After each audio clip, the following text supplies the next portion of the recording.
one point I was 260 pounds, and I've lost up to 70. I've gained some of it back since we got married, but that's another story. My wife's a good baker.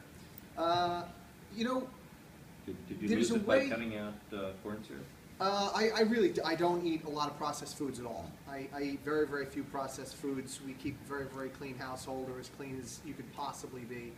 And it's so funny, I have as much passion about seeds as that little kid. I was at work one day going to the bathroom, and I was flipping through a magazine that we do some work with, and I came across an advertisement for seedsavers.org. And I had been growing a little tiny little backyard garden in my house for a while. And I've been having some luck in figuring out what grows well, in my parents' backyard and things like that. And then I discovered this Seed Savers exchange, and it said Heirloom Seeds. And I had only seen the word heirloom once, at a store maybe with regards to, tomatoes. And so I started learning more about that and more about, organic vegetables and things like that. And eventually pretty much ripped up the entire garden and started only planting, heirloom stuff. And the first time you take a bite into, an heirloom tomato that you grew in your backyard, as opposed to maybe something from, a hybrid one from Burpee or whatever, that you can buy at a Home Depot, it's like night and day. I mean, a homegrown tomato is great, don't get me wrong, whether it's hybrid or not, because at least it's grown in good soil and things like that. But heirlooms definitely taste a lot better. And that sort of, that galvanized the whole love of gardening. My garden every year gets bigger and bigger and bigger. My variety of vegetables that I try to grow every year gets bigger and bigger and bigger.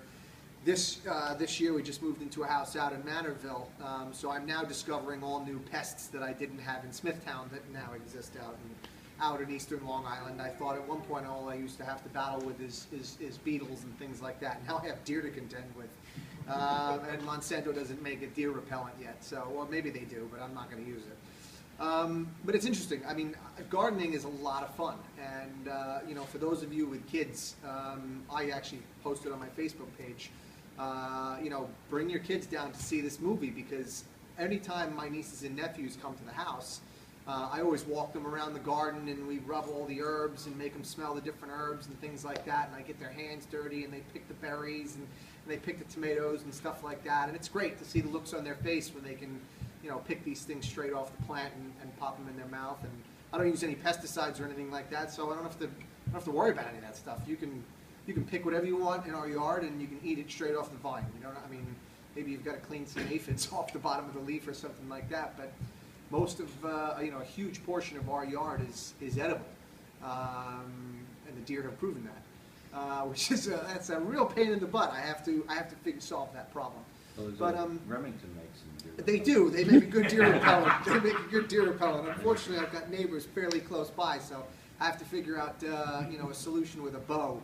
And I don't know how to skin a buck yet, but I can plow my own ground. But basically, I learned that through eating healthfully, you don't really have to go on that traditional diet. I still eat the foods that I love. We just celebrated our 1-year anniversary, and I ate foie gras because it's one of my favorite things in the world. It's not that healthy.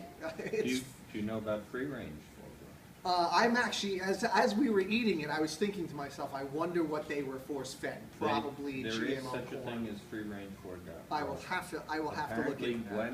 When the geese are allowed to be completely wild, and you just set out a reserve for them, no fences, they'll lose a few to predators until they get big enough to fight the predators off. And they just graze by themselves. As the winter approaches, they start to gorge themselves, and their livers get large, and they become foie gras. And if things are good enough, you'll see the geese flying overhead, and your own geese will call up and say, hey, this is a good place to eat. And they'll come down, you'll have a bigger flock than you had before. I might have to look into that. Free It is range one of my foie gras. favorites. But yeah, I don't like to diet. I exercise. We exercise a couple times a week, and that's what keeps the weight off. And so one of my things, I have a Facebook page, Healthful Living by Colin, where we post recipes, about how we eat healthfully at the house. gardening tips and things like that. Just because a lot of my friends, you know, a lot of my friends come over and they get to eat a lot of the homegrown stuff, and you know, we bake all our, Ashley bakes all of our bread at home, and we use organic, non-GMO flours, which we buy in bulk. I've been buying fruit seeds from Seed Savers, you know, for years now. I know what grows really well on Long Island. I found my niche products, and we really don't buy, you know, that many vegetables. In fact, we still have a pumpkin from last year that, you know, that we grew and harvested last fall. Went straight through the winter, straight through, you know, the entire winter, and it's an heirloom, you know, it's an heirloom strain of pumpkin, and it's still solid as a rock, nothing wrong with it, and you know, we'll probably tap into that, but you know, with pumpkin bread or pumpkin pie before we start eating the ones from this year. But it's a different way of life, and you can lose weight, you can feel you know, you can feel a lot healthier. Was that left on the vine for the whole year? No, Oh, just you sitting brought it, it just in? you brought it in, sitting in the Put it basement. in a Yep. cool place? Yep, down in a basement, you know, a nice, cool, dark environment, and it really is a lifestyle, and it's not a difficult one. It's a lot of fun. If you can find a few spare hours a week, you can grow a lot of food in your yard, a lot of food. And I'm constantly researching and talking to people, and you know, all of my friends now. I mean, I've got a friend who lives in Ronkonkoma, and he's probably got a, you know, 2 foot by 5 foot space, and he's absolutely over the moon that he got to eat a couple of tomatoes from his garden this year. And I think he planted zucchini, and he got a couple of zucchini, and he was blown away by in just a tiny little space he was able to harvest some stuff.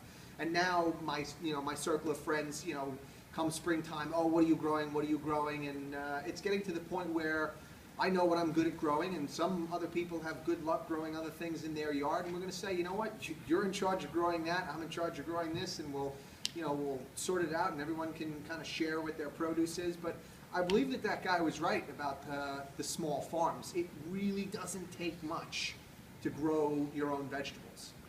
It really doesn't. And even weeds, you know, weed spray, I mean, pick them with your hands. I mean, that's the best way to keep weeds down, to be honest, is to just rip them up with your hands. It takes a little bit of time, because if you do, I have a homemade weed spray that we use, which is just basically salt and vinegar, and it works great with weeds that are coming up in your walkway and things like that. But it'll kill whatever you spray it on, and it will eventually turn that patch of ground into really unlivable space. So, it's funny, Gigi was mentioning before, it's disheartening when you see something like this, because the GMOs are only one small part of the problem. I get, for years, I've been getting a fungus on any of the squash that I grow. Does anyone? Okay, so Gigi has it. Does anyone here grow zucchini, squash, pumpkin, any big leaf? You guys do as well. Do you ever get that white mildew on the leaves? That's it. The whites. And it 2 years starts. in a row. They get speckly, and then a couple of days later, the whole Gone. leaf is covered, and neighboring leaves are covered. You're lucky. Yep. If you had it this year, I am absolutely convinced that that's from the aluminum, and the barium sulfates being sprayed. I'm I agree. absolutely convinced of that. I agree. I heard about something like that from Florida with the oranges, some like fungus. Yeah, there's Came out a of nowhere. fungal Yes. blight, and Smelled I'm like convinced wildfire. it's from the spray. Yes. Absolutely convinced. And I've actually spoken to the people at Seed Savers about trying to keep it back, and they say there's actually a spray that we make. It's baking soda and water and warm water. Did that. And we spray that on the leaves. But Didn't if really you're work. not on it, Didn't really work. it's going to wipe it out. You got to Too really late, soak too it. late. And too late. Once if you've got a couple little speckles, you can spray it. If you've got one leaf that's solid white, yank it out and burn it, because and I throw it in the fire pit. Because it spreads like wildfire. But there's so many things to contend So with. sad. But even if whether you get a big harvest or a little harvest, there's nothing better than eating your own vegetables. It really is. It really is a great thing, and we'll do it with our children when we have them. And I'll keep maximizing my garden, and I'll grow stuff in a greenhouse. When I'll grow my zucchini in a greenhouse eventually. I'll build a greenhouse, and I've learned that next year I'm going to be building, terraced, garden beds. I'm not going to put them straight in the ground level anymore, because I've got groundhogs and rabbits, and it's crazy going from, you know, a packed house suburbia to now out in farm country. There's a lot more things to contend with, but everything's a learning experience, and I'm happy to, you know, pass along some of my knowledge. I know we're about to get active in our local church, and I've been meaning to do something like that, you know, donate time and maybe do that and have like a church garden. So I mean, I'm always there to help if anybody has any questions. But Seed Savers is a fantastic resource. Their website, yeah, seeds are inexpensive. They give a lot of tips on their Facebook page as well about seed saving. So they're a great resource. Does anyone have any questions? And what's your Facebook page again? Healthful Living by Colin. You can search for that. Sometimes I put unhealthful things up there, but I keep the foie gras recipes on my private page, so I don't stir up any arguments. But yeah, I mean, it's a nice thing.